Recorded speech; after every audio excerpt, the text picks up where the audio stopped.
Welcome to Daps Magic, Disney and Positive Stuff. I'm Mr. Daps, and I am back from vacation. You probably didn't even know I was gone. Maybe you did if you were following me on Instagram, but I've been up to Alaska. I've been to Victoria, British Columbia, and to Seattle, where I saw a couple of Mariners games. Thankfully, they won in all of them. Anyway, tomorrow I'm going back to Disneyland, which is probably today when this goes live, but my sole purpose tomorrow is to go and enjoy photography. I'm going to take, I actually don't know which camera I'm going to take yet, but I'm going to take a camera and my phone, mainly because after this trip, I have rediscovered, refreshed, whatever it is. I really had a blast taking a ton of pictures while up north, and I just wanted to continue with the momentum. So I thought it would be perfect today, this week, to talk about how magical it can be to head into the parks on a solo adventure with just a camera, a phone, whatever it is that you use to take pictures. So that's what we're going to be focusing on this week for Daps Magic, Disney and Positive Stuff. Before we get into all of that, though, I'd like to take a moment to invite you to subscribe to this podcast wherever you happen to be watching or listening to it. Also, leave us a 5-star rating if you feel so inclined. I'd greatly appreciate it so more people can find this and geek out about Disney and positive stuff with us. And also join us in our community on Daps Magic HQ at dapshq.com. We have a lot of fun geeking out there together. We have a special after show to Geeks Corner on Tuesday nights, and we'd love to have you over there as we have some fun focusing on Disney and positive stuff. All right, with all of that in mind, let's talk about going to Disneyland by yourself with just a camera or a phone. This doesn't necessarily have to be a bad thing. In fact, it's something that I really enjoy. It's not about being lonely. It's actually having that gift of time, of mindfulness, of not rushing to wherever the next attraction is, but literally just taking things at your own pace and going to the direction or the places, I guess you should say, of where you want to go. You have complete freedom to just stop, look up, look around, and notice the details and notice the magical things happening that maybe you normally bypass because you're heading to the next show, you're heading to the next parade, you're heading to the next attraction, whatever it happens to be. So my goal when I go in with just a camera is to use photography not to just get content. In fact, most of it isn't about content. It's really about capturing moments. It's about capturing the joy, the history, and the positive energy that I feel and see in the parks. And different days, there might be different inspirations for where I do that. Maybe I'll go to Disneyland like I'm talking about today. Or maybe I'll go to, a certain land. Maybe I'll go to Cars Land. Cars just celebrated its 20th anniversary, so that seems appropriate. And I really should have focused on that today. But you don't think about these things when you're putting together an outline. But the real goal of all of this is to have fun. A mentor of mine once said, if you're not having fun, you're done. And I really believe that's important in just about everything you do, whether it's running a business, whether it's working at a job, whether it's being a magic key holder at Disneyland. If you don't enjoy what you're doing, make that leap and go do something else. Maybe there's a side step along the way that takes you a couple of jumps to get where it is that you really want to go. But I am a firm believer that you can do and find that thing is fun, that is fun in life, or make whatever you're doing in the moment fun as well. All right, so let's get into going to Disneyland on your own for a photo day. First off, you're going to want to plan a little bit. You're going to want to pack a little bit. What is your day going to look like?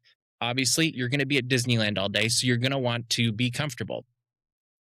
You're also going to be carrying everything that you have with you. So what I like to do is keep things light, keep things positive. I know it's hard to believe when I'm wearing a bow tie and a trilby most of the times, but I do plan into my day what the weather's going to be like, what the weight I'm going to be carrying is going to be like. That actually determines which camera I often will bring. And even what the light conditions are like on a cloudy day versus a sunny day, or a warm day versus a cool day.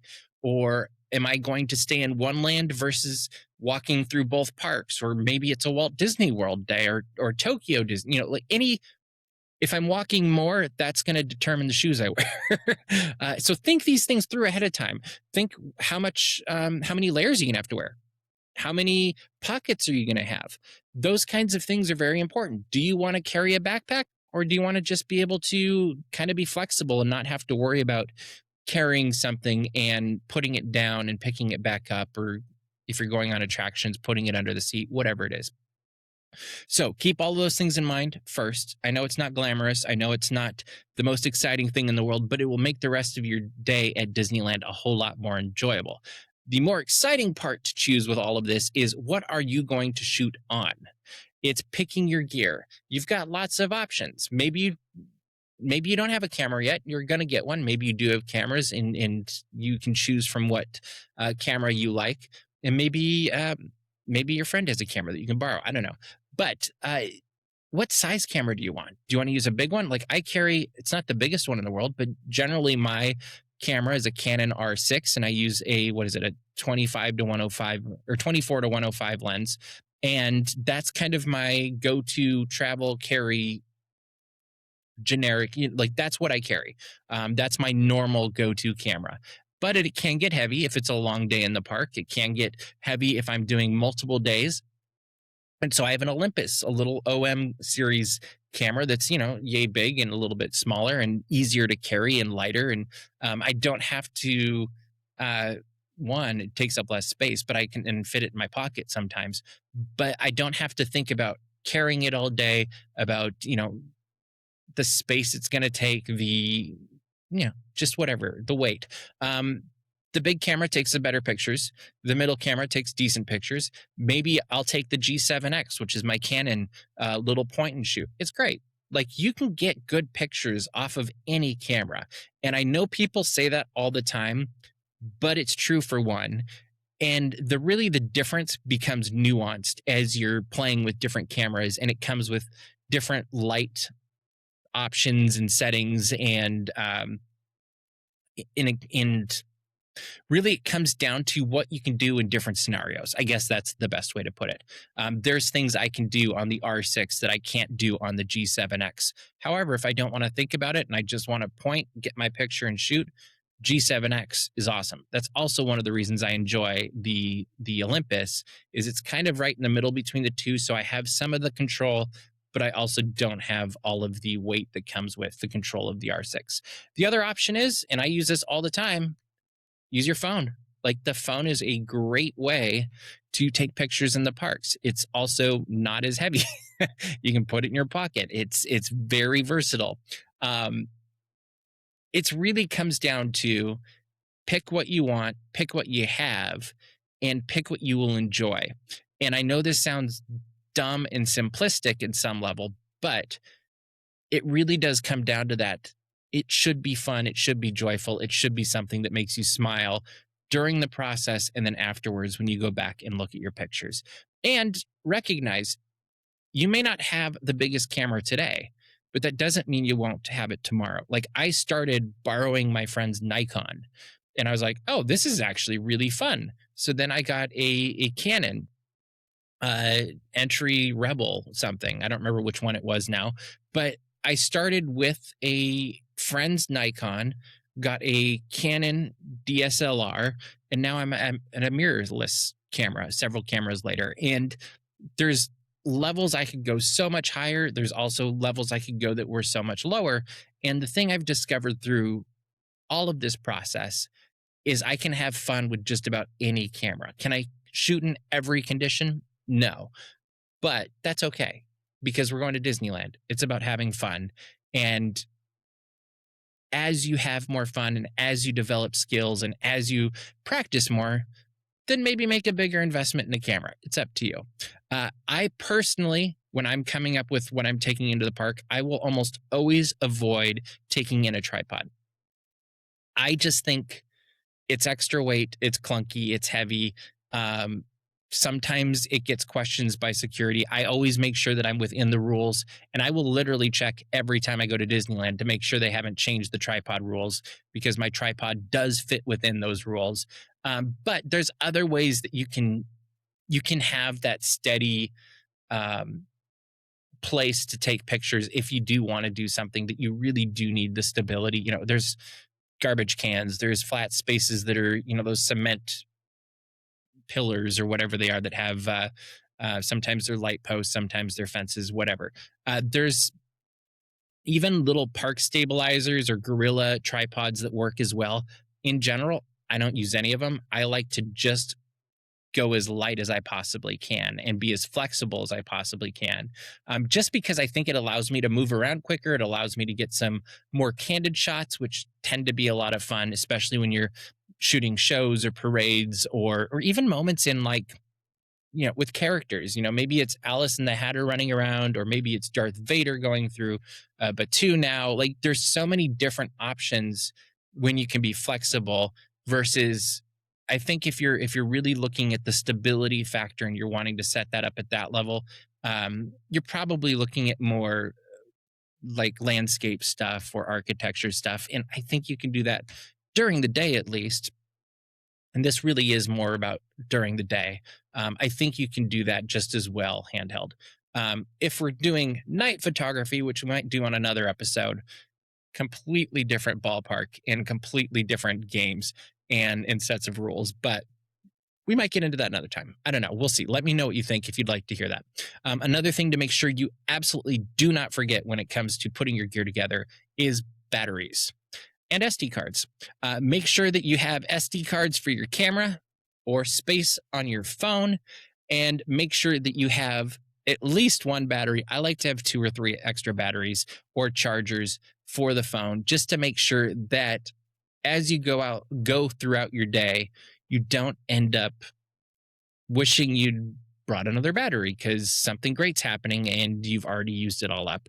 And that's something that you just kind of learn with experience too, of like, oh, this camera for a full day shooting in the parks, I need 1 extra battery or maybe 2 extra batteries. And it really depends how many pictures you're taking, how fast you're taking them, how long the exposure. Like there's so many different things that seem to impact the length of battery life that's kind of one of those things where you just practice and you discover, hey, this is what works, this is what doesn't work, this is how long these work, these are how long they don't work. And that's just something to keep in mind as you're going through your planning stages of heading into the parks. All right, you have your gear, you have your setups, you're all ready to go. You head on into the parks, which is what I'll be doing.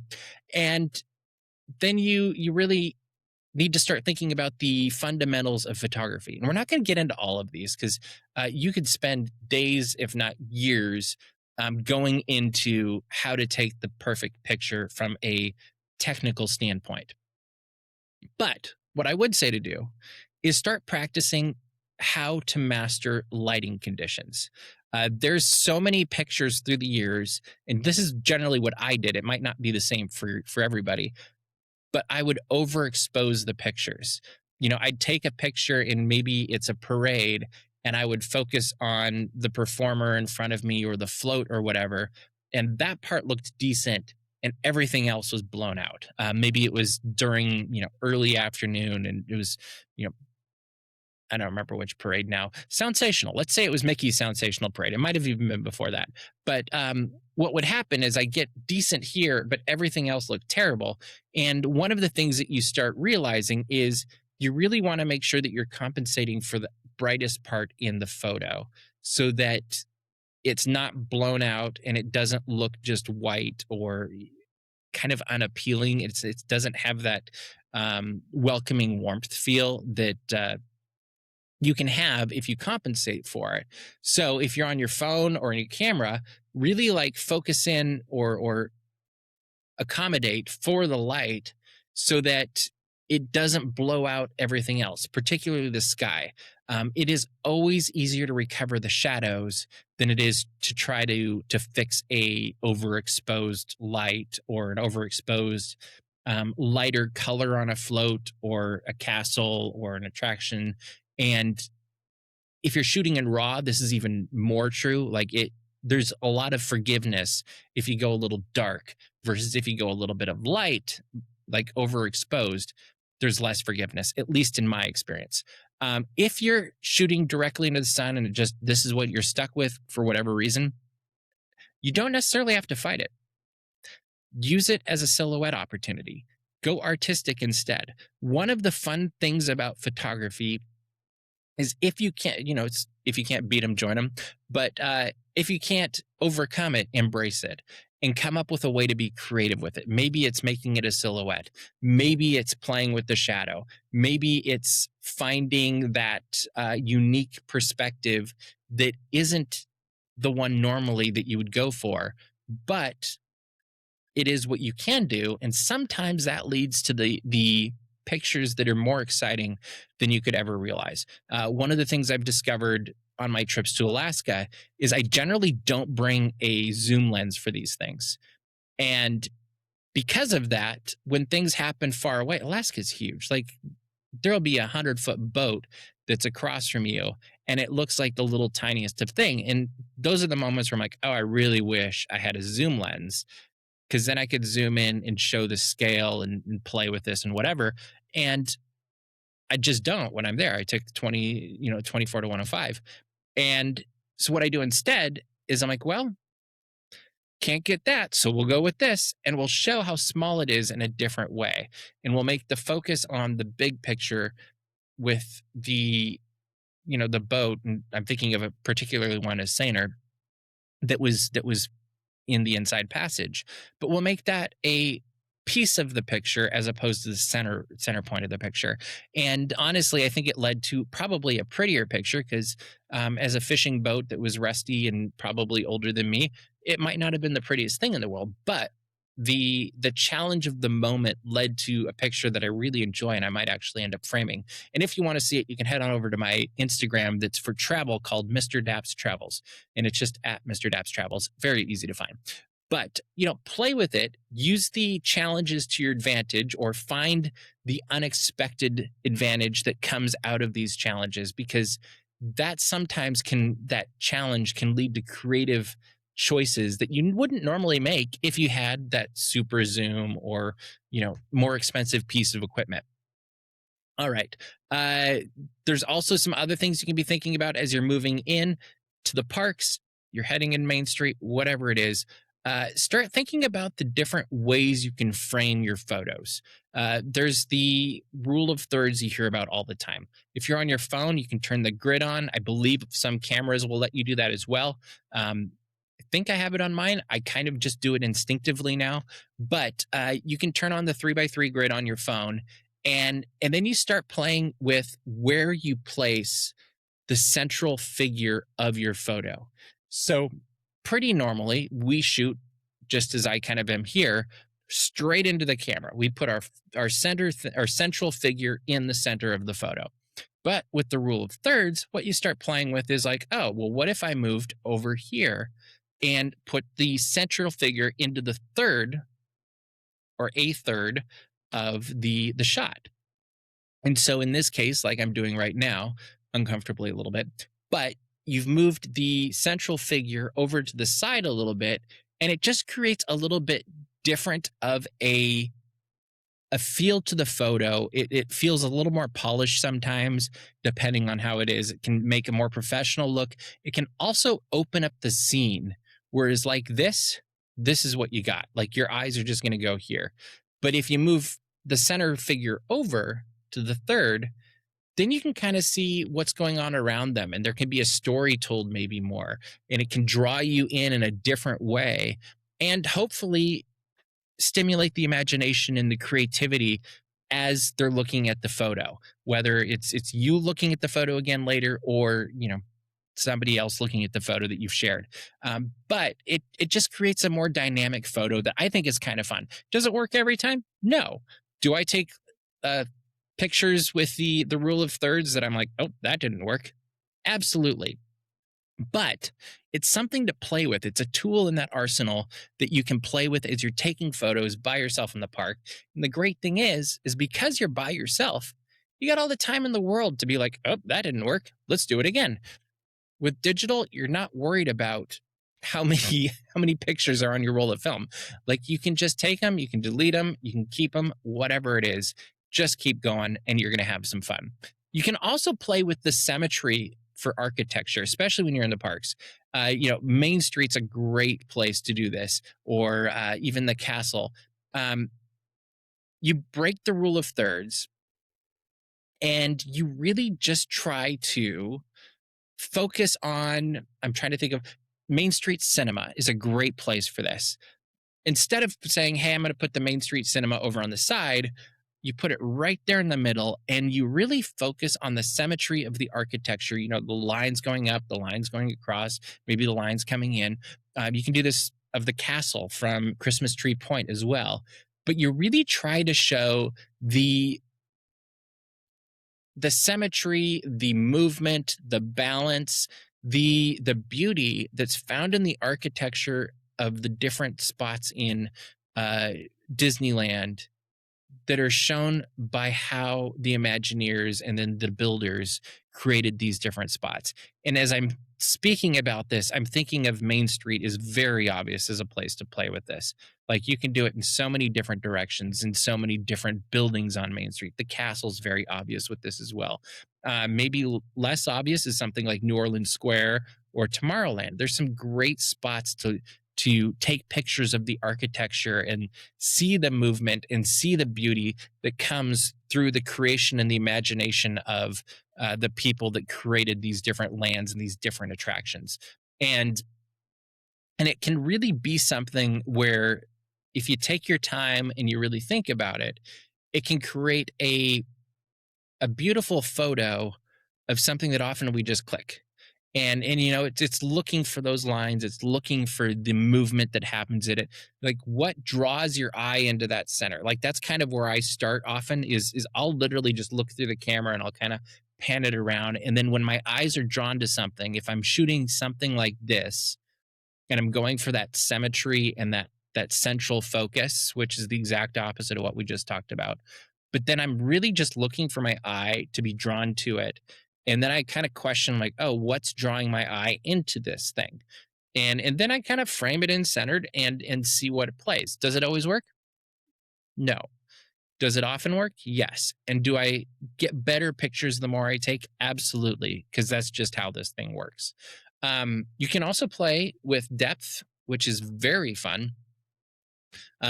This is where having a camera with more functions on it can be a lot of fun, or playing with portrait mode if you want, if you're on your phone, or some cameras have these as well. But it's layering the different levels of your image and creating that story that's not just this, it's what's going on behind. And it's really giving you the opportunity to really let people feel like something's happening in your picture. And then also it's deciding what is that focal point of the picture going to be. If you're using depth perception where you're, maybe you have a focus on the omnibus on Main Street and it's parked in front of Tomorrowland and that area by Pixie Hollow. So maybe you focus on that. Maybe it's with your camera, maybe it's with your phone in portrait mode. And you have Tomorrowland in the background because you're kind of to the front of it and you're shooting back into Tomorrowland. And so you can see the entrance to Tomorrowland, but it's a little bit blurry. Maybe it's not blurry. Maybe you've chosen not to do that. But what you've done is you've created a story that shows the different generations and the different stories that are being told at Disneyland. I personally love things like that where it kind of jumps these two stories together in differently. You can do a lot of that with the Mark Twain. It's very easy. Star Wars Galaxy's Edge. There's so many different places you can do something like that. Maybe it's getting close to a droid that's at one of the vending machines or the carts, the outdoor vending carts in Star Wars Galaxy's Edge, and getting that in focus with the rest of Batuu kind of a little bit fuzzy, blurred. And then it creates this really fun focal point for the main subject. And then maybe there's something in the background that's partially not completely blurred out, and then there's more blur in the background. But this is where you can really show the Like you can play with size, you can play with scale, you can play with um, so many different ways of telling whatever story it is that you want to tell. And I'm thinking of Darth Vader at the moment coming in. Apparently, I'm really focused on Star Wars today, but I'm thinking of Darth Vader as he comes off of the TIE Echelon. Like one of my favorite shots to get is Darth Vader in his helmet, particularly crisp, and then in the background, maybe not so crisp, is the stormtroopers. And that just is a very fun, cool artistic shot to take that you can play with, whether it's with portrait mode or playing with your depth perception on your camera. And that really is playing with your f-stop, and you can have some fun. And the lower that f-stop is, the more blurry you'll have as the distance go. And that's just a fun thing to play with. And you can do that with balloons, you can do that with characters, you can do that with vehicles, you can do that with special uh like figurines, like in the hub. A great, you've got all of those character statues that are around the hub. Those work really well for that. But really it comes down to just getting creative and playing and making that 2D flat image, if you were to print it or look at it on a screen, really feel more 3D. And that's shows the depth of the world that you're in. Then there's the whole thing about shooting in crowds.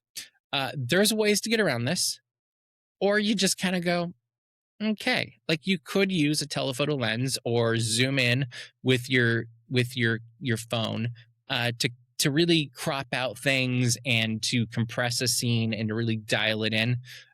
You could also do, if you're using a fancier phone or camera, and you do have a tripod in this case, or putting it on a garbage can or something solid, you could do a long exposure option as well. And then it kind of lets people pass through the picture and they just disappear. Uh, Really, what it comes down to is, what are you comfortable with? What do you like in your picture? What are you trying to get out of it? I think the best word of advice I would give, yes, you can shoot long and zoom in. Yes, you can use a long exposure and wait. But my favorite word of advice is, find the picture you want to take. If it looks like it's remotely possible, wait for the shot to open up. Quite often, if you're quick and you're waiting for it, you will get that moment where there's just, a couple second gap between people walking through or walking around you or whatever, where you can snap that picture real quick. You have to be quick though, because you have to recognize the moment it's there, it's there. And maybe it's even shooting a little bit wider and there is a person in the side and you crop it out later. But it's really just taking advantage of the moments that are in front of you and being patient to wait for those moments to appear. And that's honestly how I get most of my pictures. That if you see pictures of the parks with nobody in them, odds are there were a lot of people around me. I just waited for the moment that I could get whatever that shot was, or I framed it differently so that I could get that shot without it feeling too busy or compact or whatever. I will say this too, that my views on this have evolved over the years too.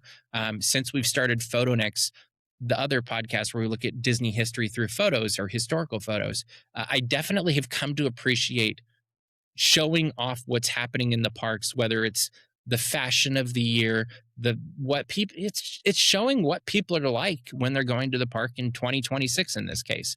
And as I look back at pictures from 1966, 56, 76, whatever it is, 86, it's very fun to see the different haircuts, the different shirts, the different shoes, the suits.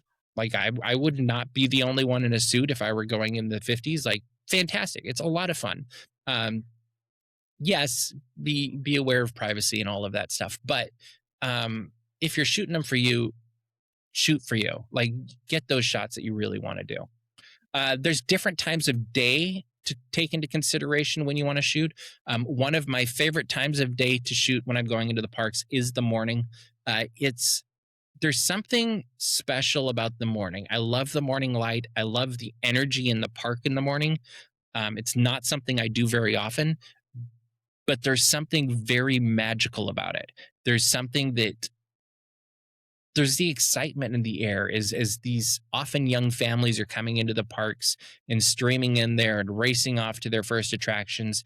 It's also often a very good time to get photos of places without people in them because they're all heading to the big things, whether it's Space Mountain or Indiana Jones or Tiana's Bayou Adventure or Rise of the Resistance. Like they're heading to these specific spots. So often, like if you want a picture of the castle without a bunch of people in it, great time to do it. Or even in the hub, if you want to get the partner statue, or heading back into Fantasyland, there's some great shots that you can get. And New Orleans Square is often very quiet, as I'm just going through my head, and most of Star Wars Galaxy's Edge. But there's lots of options for where you can go and get these quieter shots in the stillness of the morning as people are streaming in to head to these specific spots. And these are the times that I generally end up focusing more on landscape and architecture and just the light glistening off of it in the morning. Sometimes there's still a little bit of the moisture from the dew overnight, and that adds a nice perspective to things. Um, it's nice to see the shadows and the light coming from the east, the Tomorrowland side of Disneyland in the morning, versus the evening when you get that golden hour, which is fantastic as well. If you're shooting during the day, that can be probably the most challenging time is midday. And just because the light is pretty harsh often in California. I mean, if you get a little bit of a haze or something, that can be a good thing. But it creates some challenging shooting environments sometimes. And that's actually a time when it's easier to shoot on something like a cell phone. But it's going to create in the middle of the day some unflattering shadows. Like I tend to not even like photos of myself during that time of the day because the shadow of my hat comes down your nose. If there's a tree or something that's close by, you get that like half face thing going on that's not always so great. And so then you go, all right, well, this is what I'm offered right now.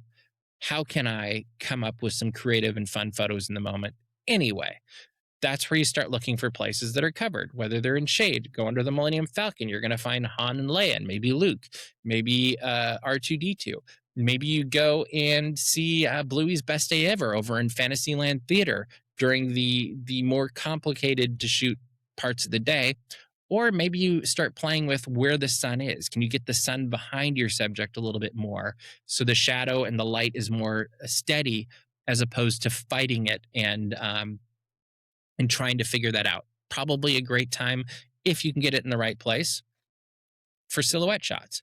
If you can't, look for something else. And it really does. This is probably where you have to start thinking creatively of like, where can I go that the sun shadows when it's directly above isn't going to be too harsh and too challenging. New Orleans Square would probably be a good place as well. Harder places, Fantasyland, Tomorrowland, Main Street, depending on where it is. Frontierland. Adventureland has some good shady spots, though. If you go into the jungle, if you go into the entrance and exit of Indiana Jones Adventure, there are some spots, even the Tiki Room, Lanai, and that area can be okay, depending where exactly the sun is during the day. But you do kind of want to keep in mind of like, hey, this could create a challenging shooting environment. Rather than being frustrated with it, just find a way and go a different direction or a different place to find that photo that you really enjoy to take. And maybe this is a time where you focus on specific little details too. Like this is where you can go in and take a picture of some of the details in Tiki Room or in the Lanai there, or maybe you go and you get some of the cool moldings in Fantasyland, or there's so many different details. Maybe you even want to find something flowers, like take a picture of a garden or find some fun textures or lines that you can get. That there's some really cool pictures, and I don't take as many of these, but like maybe it's a piece of the people mover track. There's those fun little arches that come down. Like there's so many different things you can look for when you're constricted by the light conditions and you have to come up with something else. And that's not a bad thing. It's a fun thing. And you just recognize, hey, this isn't a good picture. Let's go find another one that is better. And then it's really turning that lemons into lemonade, I guess you could say. Then the other big time of day to shoot, which is probably the most popular by most people, is that golden hour and dusk. Like that is, it's hard to beat that. It's beautiful. There's something absolutely magical about Disneyland during golden hour.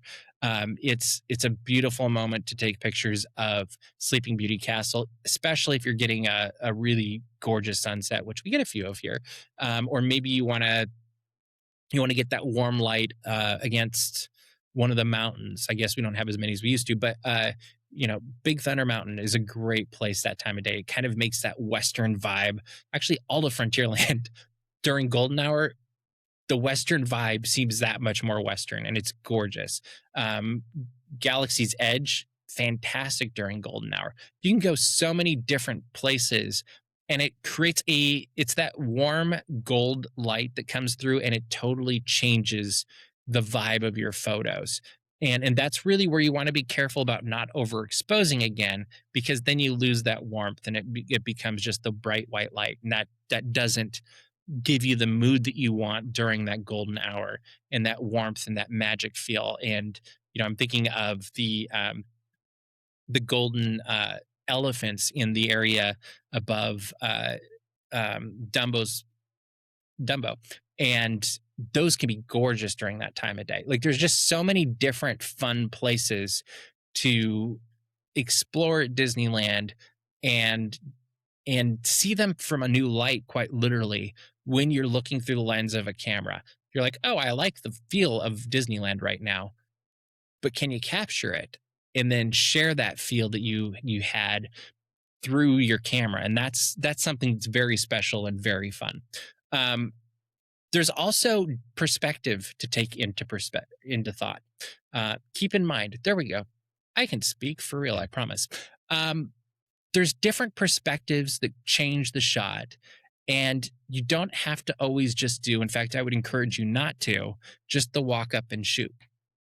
Change the perspective to change the story, to change the shot, to change the feeling that you're evoking, and that the person who looks at the shot eventually will feel when they're hopefully enjoying your picture.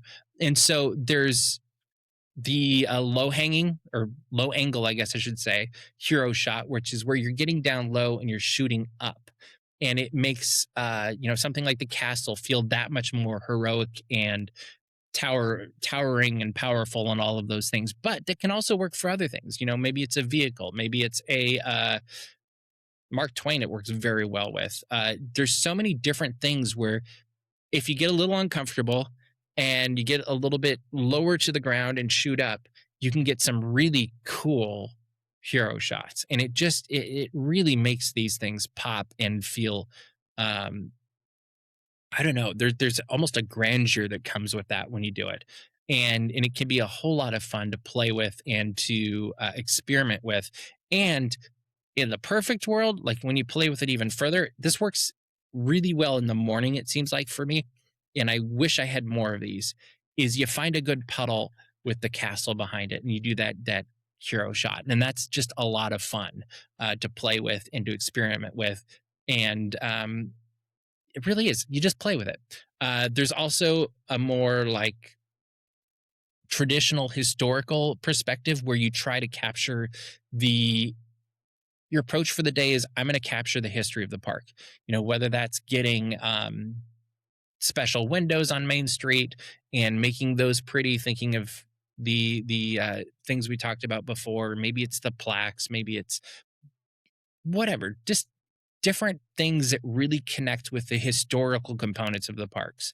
And maybe it's going around, and your perspective for that day is, I'm going to get all of the opening day attractions, but not in a traditional sense. Maybe I'm going to take it from a different perspective, both from the way I'm thinking about it and the pictures I'm taking, but also from the visual perspective I'm going as well. And it's important to remember that there's multiple different perspectives you can take as you're doing that. My favorite one is, and this is one that I used all the time when I was on this most recent trip, is looking the other way. It's I'm walking this way. Here is this thing. What's behind me? And it's literally turning around and looking at what everybody else isn't looking at. That doesn't mean looking at the people that are looking at the castle or whatever. It's literally just, what's that shot that's being missed because there's this big thing that's capturing everybody's attention that that obscures, I guess is a good word, the magic that's being seen behind you. Maybe it's walking in Tomorrowland and you normally be like, oh, I'm going to take a picture of the entrance to Tomorrowland. But instead turning around and being like, oh, that's a fun picture of the partner statue with Frontierland in the background. That's a pretty obvious example of this. But as you're walking around the parks, maybe you see the Mark Twain wherever you are, stop. Sure, take the picture of the Mark Twain. That's what everybody else is doing too, including me. But maybe turn around and be like, what's behind me? What's interesting behind me? How could I come up with a unique perspective of what's behind me that everybody else is missing? Maybe it's in Star Wars Galaxy's Edge. You're shooting at the X-wing, I don't know, in the Resistance camp, and you say, "Hey, what's behind me? Oh, there's a droid. Oh, there's a mountain. Oh, there's a building that looks like it was forgotten about, and that's kind of the exit of Rise of the Resistance." Or maybe you do that in the marketplace, or maybe you do that down, like, one of the best places I think is down by the garage where the BDX droids are currently coming out. Is you've got this, it's very obvious, but turn around. What's behind you? It's kind of a fun way to kind of force imagination and force creativity. Is this is the obvious, flip around, what's not so obvious, where's the beauty in that, where's the story in that, where's the creativity in that, and then take a few pictures. Some of them will work, some of them won't work. It's okay, it's digital, and just play with it. It's a whole lot of fun, and I think it's something that really adds to your skill as a photographer, just because it's not the easy shot. It's a way that forces you to go to that next level and to figure it out. Then there's the component of, hey, I'm in the parks by myself and I would like to be in a picture or two as well. Obviously, you can do the solo selfie thing that everybody does and, shoot it, whatever. I would contend you can make these interesting multiple different ways, whether it's how you frame it. Maybe use a rule of third. Maybe instead of just taking the selfie and looking at the camera, you're looking off in the distance. Maybe you're looking at something coming towards you. Maybe you're looking just past the camera. But it's changing it from being just a, hey, this is a selfie of us looking at a camera or me looking at a camera, to a, there's something going on in this, and it hopefully will spur on the imagination, or in your case, remind you of what was happening in that moment and what was going on around you. You can use your environment as a tripod if you don't want to do a selfie. Like, I see people all the time lean their phones up against something, whether it's a garbage can, whether it's uh, a light pole, whether it's a fence, whether it's a table with a cup. Like, there's so many different ways that you can use your phone or your camera to take a picture of yourself. If you're using your phone, you have an Apple Watch, use that button to hit it and you can take a picture of yourself that way. You can use a timer if you're using a camera or your phone as well. Set a 10-second timer on it, go hop in the picture, and then being like, hey, how can I use rule of thirds? I was a little bit too far to the left. I was a little too far to the right. How can I make it interesting by looking over this way and making people wonder what I'm looking at? Or maybe there is something over here that's kind of in the background of my shot, and so I can look up and be thinking about that, or drawing the person's eye over to this. Maybe something's back there. I don't know. But you can make the selfie or the photo of yourself that much more interesting and intriguing as you do that. And I bet as you look at Instagram and Facebook and all these other things now, you will see some people doing this already. It also gives you a chance to interact with the magic and really bring that story to life, as opposed to just interacting with the person that's on the other side of the camera. The other option, obviously, as well, is leverage PhotoPass. That's what they're there for. It might be on your Magic Key. Use it, have fun with it. And they're very often happy to help, even if you're not getting the PhotoPass picture. A lot of them will also take a picture with your phone. Not all of them will take a picture with a camera just because they're uncomfortable carrying a bigger camera and risking dropping it or something. That's fine. Like, meet them where they're at. do what they're comfortable with. If you have PhotoPass on your pass, just use that. You're gonna have a blast.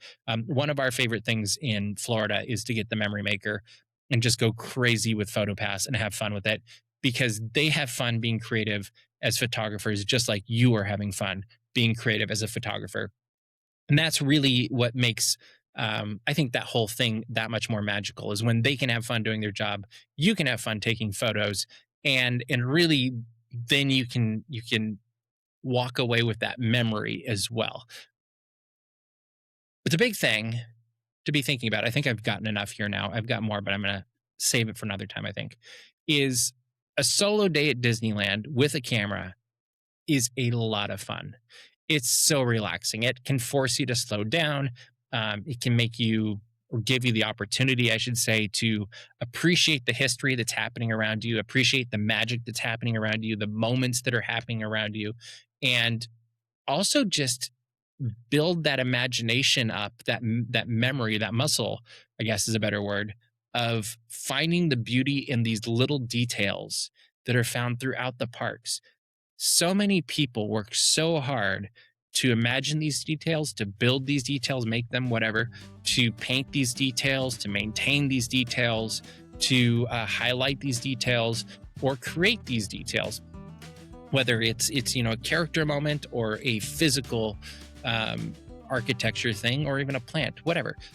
There's so many magical things to be seen, experienced, and captured through your camera or your phone when you go to the parks by yourself at your own pace, with your own perspective and your own focus. And it's so much fun. And I would encourage you, if you haven't done this before, give it a try. Don't be afraid of it. Just go for it. And then let me know in the comments, what's your favorite, maybe it's a hidden spot or your favorite creative angle, but what do you like to photograph when you go to Disneyland alone? Let me know.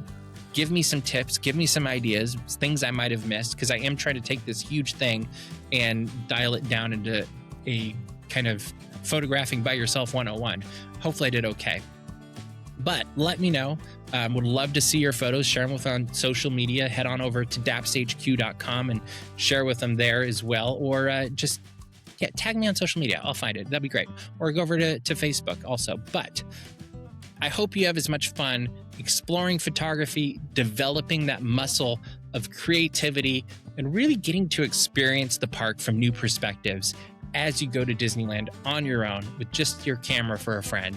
You're probably going to make more friends along the way, because that's what always seems to happen, but it can be an absolutely magical way to experience the park.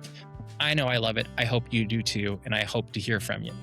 But that is what I've got for you this week for Daps Magic, Disney, and Positive Stuff. I'd love to hear what you think of this. I'd love to hear if you'd like more about photography and how I photograph in the parks and beyond. Let me know in the comments, and I would be more than happy to accommodate one way or another. But for now, I'm just going to say, make it a great week, keep kind, and we'll see you in the parks.